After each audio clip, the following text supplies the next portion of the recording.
अस्सलामु अलैकुम वरहमतुल्लाहि वबरकातुहु।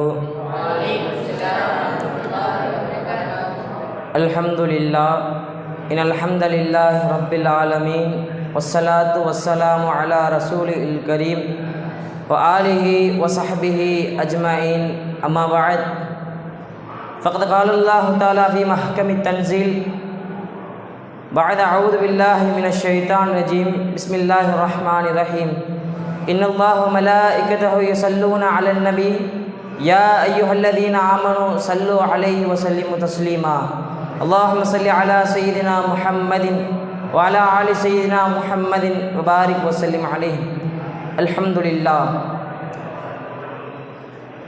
உலகை படைத்து பரிபாலிக்கக்கூடிய அந்த தூயோன் அல்லாஹ்விற்கு எல்லா புகழும் உண்டாவதாக. அவனுடைய அன்பும் அருளும் எந்த நபிக்காக உலகம் படைக்கப்பட்டதோ அந்த நபியின் மீதும் அவர்கள் சொல்லை தன்னுடைய வாழ்க்கையாக ஏற்று நடந்த உத்தம சத்திய சஹாபாக்கள், தாபியீன்கள், தபா தாபியீன்கள், நாதாக்கள், சுஹதாக்கள், நல்லடியார்கள், அவுலியாக்கள், நாம் நம்மை சார்ந்த அத்துணை நபர்கள் மீதும் அல்லாஹ்வின் அன்பும் அருளும் என்றென்றும் குன்றாமல் நின்று நிலவட்டுமாக. இந்த உலகம் இஸ்லாம் என்கிற மார்க்கத்தை கொண்டு ஒரு கட்டமைப்பாக அமைக்கப்பட்டிருக்கிறது. அந்த இஸ்லாத்தினுடைய மார்க்கம் என்பது, இந்த இஸ்லாத்தினுடைய மார்க்கம் நபிகள் நாயகம் ஸல்லல்லாஹு அலைஹி வஸல்லம் அவர்களை கொண்டு கட்டமைக்கப்பட்டிருக்கிறது. அந்த அன்னலாருக்கு கொடுத்த அந்த வேதம் என்பது கல்வியை கொண்டு கட்டமைக்கப்பட்டிருக்கிறது. இந்த உலகம் என்பதே முழுக்க முழுக்க கல்வியாலும் ஒரு அறிவாலும் நிறைந்திருக்கிறது. அல்லாஹ் அவன் அருள்மறையாம் திருமறையிலே கூறும்போது சொல்கிறான், குல்ஹல் யஸ்தவில்லதீன யஅலமூன வல்லதீன லா யஅலமூன், அறிந்தவர்களும் அறியாதவர்களும் சமமாவார்களா என்று நம்மளிடம் கேள்வியாக கேட்கிறான். ஆக இந்த உலகம் என்பதே கல்வியினால் மூடப்பட்டிருக்கிறது. அதுதான் சொல்வார்கள். இப்போ நம்ம இது எதற்கான சொல்ல, முதல் சுமராமல் நீங்கள் இருக்கிறீங்களே, இந்த கல்வியினுடைய பயன் என்பது, இந்த கல்வியினோட மகத்துவம் என்பது நீங்கள் அறிந்திருக்க வேண்டும். அதான் சொல்லுவாங்க, இப்னு மாஜாவில் பதிவு செய்யப்படுகிறது, கல்வியை கற்றுக் கொடுக்கும் நோக்கில், கல்வியை கற்கும் நோக்கில் யார் அல்லாஹ்வுடைய பள்ளியின் பக்கம் வருகிறார்களோ அவர்களுக்கு ஷஹீதுடைய அல்லாஹ்வின் பாதையிலே உயிர் நீத்தவர் என்கிற அந்தஸ்து அவர்களுக்கு கொடுக்கப்படுகிறது. இப்போ சற்று சிந்தித்து பார்க்கணும். அப்போ நம்மெல்லாம் கல்வியை கற்கணும் என்கிற நோக்கத்தில் வந்திருக்கோம். உஸ்தாதுமார்கள் எல்லாம் கல்வியை கற்றுக் கொடுக்கணும் நோக்கத்தில் வந்திருக்காங்க.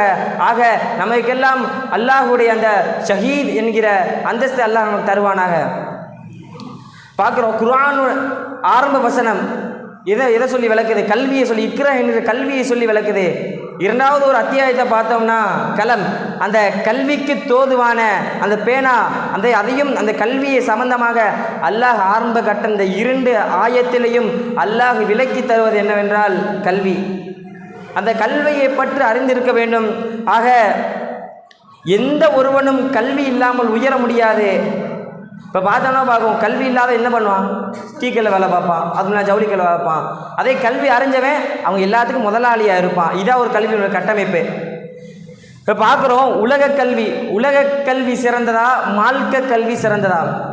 இப்போ எத்தனையோ பெரியார்கள்ட்ட போய் கேட்டால் தெரியும், மார்க்க கல்வி அவங்க எல்லாம் எப்படி அறிஞ்சிருப்பாங்கன்னா, கல்விக்காக தன்னுடைய வாழ்க்கையை அர்ப்பணம் செஞ்சுருப்பாங்க. எப்படி?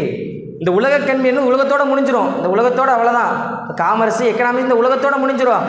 ஆனால் அல்லாஹ்வுடைய குர்ஆனுடைய தஃப்சீருடைய கலை என்பது, பலாகத்துடைய கலை என்பது, நகவினுடைய கலை என்பது நாளை கியாமத் நம்ம பிறப்பிலிருந்து இறப்பில் வரை கற்றுக் கொடுக்கும் ஃபிக்ருடைய கலை என்பது நாளை நம் கியாமத்து நாள் சென்ற பிறகும் நம்மளுக்கு பயனுள்ளதாக அமையும் என்பதாக இந்த மார்க்க கல்வி நம்ம விளக்கி தரது. ஆக அன்பார்ந்தவர்கள் நீங்கள் புரிந்து கொள்ள வேண்டும், இந்த மார்க்கத்துடைய கல்வி சாதாரண இடம் போற்றக்கூடாது. அதுக்குன்னு தனி மிக சிறப்பு உண்டு. அதே போல் இக்ரிமா ரஹ்மத்துல்லாஹி ஒரு மிகப்பெரிய ஒரு தாபியின். அவங்க இப்னு அப்பாஸ் ரலியல்லாஹு அவங்களோட அடிமை. எப்படின்னா அவங்களுடைய வாழ்க்கையில் கிட்டத்தட்ட 40 வருஷம் கல்விக்காகவே பயணம் செஞ்சாங்க.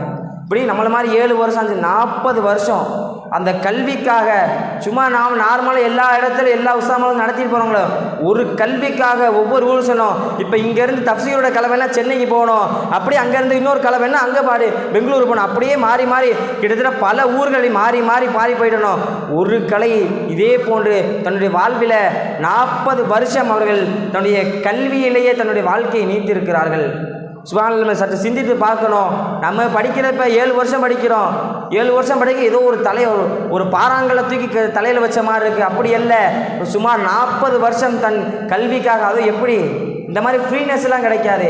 ஒருமே என்ன செஞ்சாங்களா, இப்படி அப்பா சொல்லி அந்த இக்ரிமா ரஹ்மத்துல்லாஹி அலைஹி என்ன செஞ்சாங்களாம், ஆள் எங்கிட்ட ஓடி இருக்கிறாருன்னு காலில் விலங்க போட்டுருவாங்க. பாடம் நடத்தும் போது காலை விலங்க போட்டுருவாங்க, எங்கிட்டும் போகக்கூடாதுல்ல. ஆனால் நம்மளுக்கு இப்போ அப்படி இல்லை, ஃப்ரீனஸ். பாடம் நடக்குது, இங்கிட்ட ஒருத்தர் எந்திச்சு போகிறான், கேட்டு ரெஸ்ட்டும் போகிறேன்ட்டு போகிறான். ஆனால் அன்றைக்கு அப்படி இல்லை, பாடம் நடக்காம எங்கேயும் போகிறான். அதனால நீ இப்படி அப்பா சில காலில் விலங்க போட்டுருவாங்க இக்ரிமா ரஹ்மத்துல்லாஹி அலைஹி. இப்போ இப்படியெல்லாம் கல்வி நடக்கும்போது அப்போ நம்ம சற்று சிந்தித்து பார்க்கணும். இன்றைக்கு நாம் கற்கும் கல்வி என்பது அன்றைய காலத்தில் ஒப்பிடும்போது கொஞ்சம் அளவு தான். கற்றது கையளவு, கராதது கடலளவு என்று சொல்வார்கள். அதே போல தான் நம் கற்கும் கல்வி என்பது குறைவுதான். ஆனால் கற்காத கல்வி என்பது நிறைய இருக்குது, நம் நிறைய கற்றுக்கொள்ள வேண்டும்.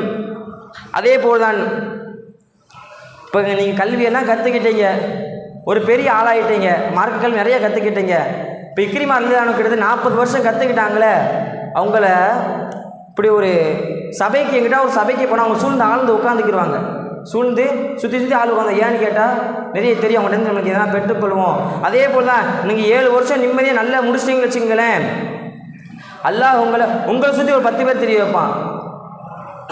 மதரசாவுடைய வாழ்க்கை என்பது சாதாரண வாழ்க்கை இல்லை. எப்படி அன்றைய காலத்தில் சுஃபா அதாவது திண்ணையில் உட்காந்து கற்றுக்கிட்டாங்க, அதே போல் இந்த மதரசாவின் ஆரம்ப படி என்பது அந்த திண்ணை. அன்றைய காலத்தில் அபூ ஹுரைரா ரலியல்லாஹு அவங்களுடைய காலத்தில் நம்மள மாதிரி இந்த மாதிரி பில்டிங்கெல்லாம் கட்டி தண்ணி வசதியோட, துணி துவைக்க வசதியோட, சாப்பாடு வசதி அந்த மாதிரிலாம் கிடையாது. ஆரம்ப படி என்பது ஒரு திண்ணை. அவங்க ஒரு உற்சாகம் இருப்பாங்க, உடம்பு எல்லாம் கற்றுக்கிடுவாங்க. அந்த மாதிரி தான் இந்த மதரசாவுடைய வாழ்க்கை, இந்த மதரசாவுடைய ஸ்டார்டிங் என்ன அப்படி தான் ஆரம்பிச்சு. ஒரு திண்ணையில் உட்காந்துக்கிட்டாங்க, அப்படியே எல்லோரும் கல்வி கற்றுக்கிட்டாங்க. அதே போல் தான். ஆனால் இன்றைக்கி நம்ம பார்க்குறோம், எவ்வளோ பெரிய பில்டிங்கு, இத்தனை ஃபேன் வசதி, இத்தனை லைட் வசதி. அன்றைக்கெல்லாம் விளக்கு இருக்காது, ஒரே ஒரு தீபத்தை பற்ற விட்டு அது எல்லோரும் உட்காந்து கல்வி கற்றுக்கிறோம். அந்த மாதிரி தான் அந்த காலத்தில் இருந்துச்சு. ஆனால் இன்றைக்கி பார்க்குறோம், தண்ணி வசதி இருக்குது, எத்தனையோ எல்லா வசதி. நமக்கு ஒரு இடத்துல நம்ம குறை சொல்ல முடியாது, அந்த அளவுக்கு எல்லா வசதியும் இருந்தும் நாம் கல்வியை கற்பதற்கு நம்ம சோம்பேறித்தனப்படுகிறோம். ஏன் 7 வருஷம் இங்கேருந்து விட்டுட்டு ஏன் நம்மளாம் வீட்டுக்கு போக முடியாதா அப்படின்னு ஒரு அலைச்சல். பெற்றோர்கள் நம்ம இங்கே அந்த மதரசாவில் சேர்த்துனா ஒரு நல்ல விஷயமாக தான் இருக்கும். பெற்றோர்கள் என்னைக்கும் நம்மளுக்கு தீங்கு இழைக்க மாட்டார்கள். அதே போல் தான் மதரசாவுடைய வாழ்க்கை என்பது ஒரு சாதாரண வாழ்க்கை அல்ல. மதரசாவுடைய வாழ்க்கை என்பது ஒரு உஸ்தாதுமார்களுக்கும் தன்னுடைய மாணவருக்கும் இந்த தொடர்பை பிரிக்க முடியாத ஒரு வாழ்க்கை.